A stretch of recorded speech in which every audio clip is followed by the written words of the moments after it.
I'm here with Michelle Shearer. She is the 2011 National Teacher of the Year, and it is an honor to be with you here at the winter workshop here that CERRA's putting on. Let's start off, just tell me a little bit about yourself. What do you teach and what's your background? I teach high school chemistry at Urbana High School in Frederick County, Maryland, and I've been teaching for about 15 years. I actually got into teaching by volunteering at a deaf school with deaf students, and I'm certified in special education, so I've always tried to bring as many students as possible into the sciences and reach out to students who you might not traditionally think of as your science people. I've tried to include them in my classroom. Talk to me a little bit about what it was like, the process of becoming the National Teacher of the Year. What were some of your emotions, and what were the thoughts going on in your head as that was announced?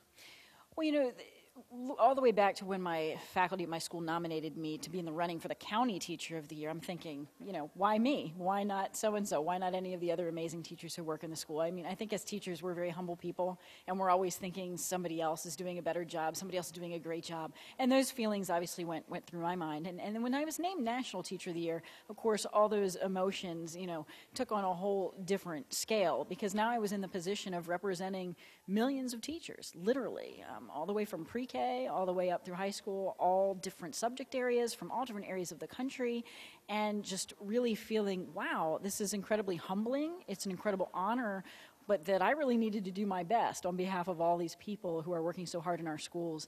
And so it's quite a challenge, a big responsibility, but it's an amazing experience, and I wouldn't trade it. Tell me a little bit about your passion for science. You talked in your speech tonight to the group. You talked about how we need to encourage young people to go into science. Tell me a little bit about why you chose science and why science is so important. Well, you know, from the time I was a little kid, I always loved science. You know, I loved to explore and mix things together. My dad has a PhD in chemistry, and it was just kind of a natural place for me to be. But I think it's important for all children to realize that everybody's born a scientist. I mean, all young children have all of the skills that they need in place to be a scientist. They observe, they explore, they create, they build, they take risks. They don't worry about being wrong.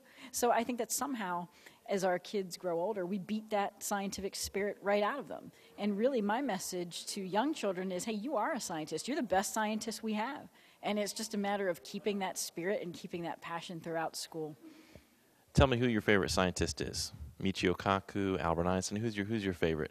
Oh my goodness, my favorite scientist. Now this is a question I have not been asked yet, but I would have to pick a chemist like Lavoisier, who discovered oxygen, you know, and that gives life to everything. And I think as teachers, you know, we're the ones who breathe the oxygen into our classrooms. We breathe life into our classrooms, so I would say I connect with him in that way. A young person who's considering going into education, what would you say to them? How would you encourage a young person considering that profession?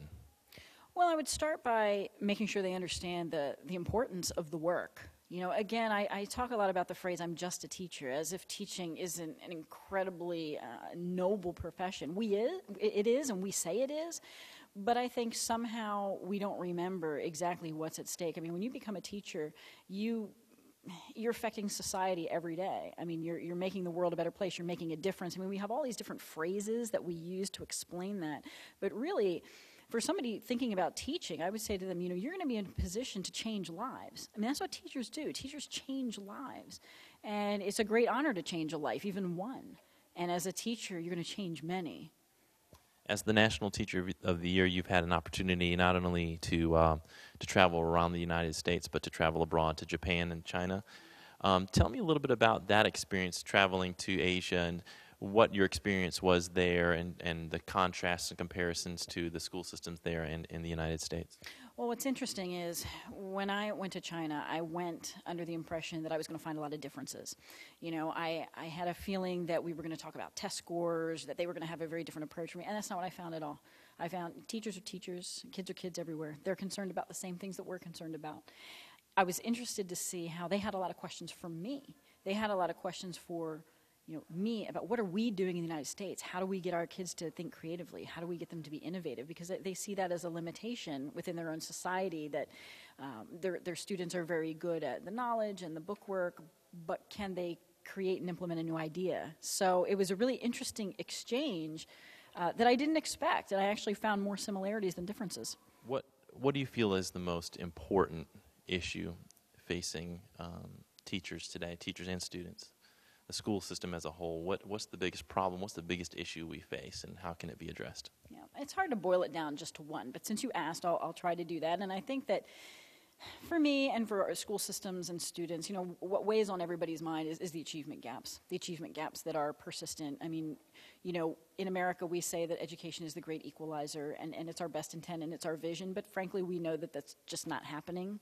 There are pockets of excellence. There are places where things are working very well, but other places where obviously we're really struggling. And I think that's the one issue that I think is at the forefront that really weighs on everybody, and what can we really do about that and really achieve this vision of making sure that everybody has access to the same quality public education. We're not there yet, and I think that's the biggest challenge.